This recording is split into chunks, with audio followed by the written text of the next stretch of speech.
So now that I have a clear understanding about the grips and the red flags that we're looking for, and Kyle's knee was down, he was trying to approach me, putting his weight forward or just staying back because his balance is super low.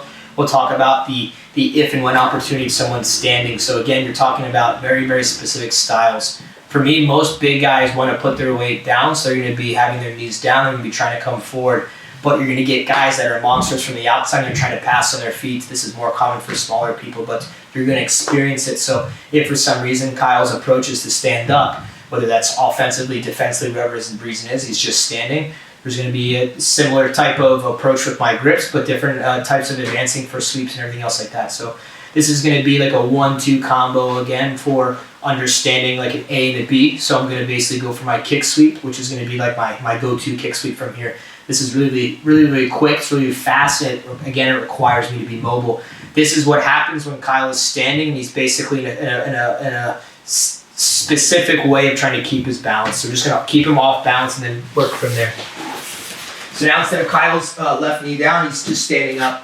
What's important to know is that, again, I'm using my left foot now, especially because there's more space to keep that distance, keeping my pinky on the mat, activating the toes, and I'm keeping this lapel. So again, you're going to see since he's further away, I'm not going to go reaching for that position. I'm just going to keep this lapel grip here. If at any point in time I feel his neck hit that hand, I'm using that position to push and make sure I'm on my side. The key here now, what I want to do is I'm going to try and extend my left leg as far as I can. That's going to keep him off balance. I'm keeping my hook active. If my left leg is loose and moving around, Kyle has a lot of mobility with his right leg. He's going to be addressing, breaking down, and moving forward. So I want to be active here. What I'm using now is I'm going to use this foot as a stair. So I'm literally going to be able to pick myself up onto my shoulder only by using my left foot with none of my grips. Once I literally do that, all I'm going to do is pick myself up. My right foot will go from the reverse belly heel hook to behind his knee. This is going to be a chop. So when this foot makes contact, I pull my right knee towards my face as I push the left foot on the hip. But as soon as I do that, I go right back to the reverse belly heel hook and I twist my hip to sit him down. Let's move over a little bit, Kyle. So once I push him away and that foot goes to hit, I'm going to push, pull, and I put my foot back to sit him back down. The key here now is I'm twisting his heel to keep his foot high and his knee low. That's going to make it incredibly challenging for him to get back up. I can now use this technical stand-up to get up. If I let go of that foot and I try to come up, we're going to hit that battle. He's probably going to get chest to chest. He's going to break me down.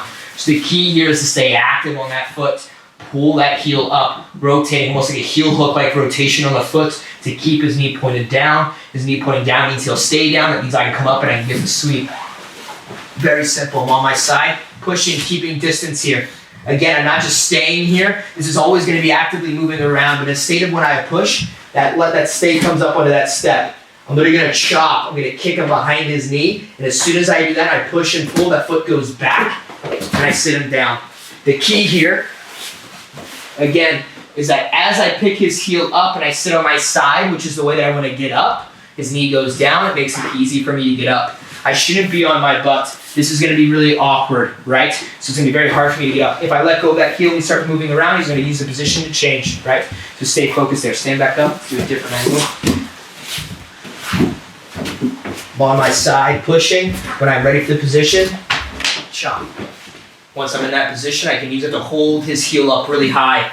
I want to enter a position and pass from reverse to the hiba. I can push the leg down and control the pants, try to pass from the outside. There's going to be a lot of control. I'm going to use the position against him, controlling the sweep by controlling the bottom leg and moving forward whenever I want to.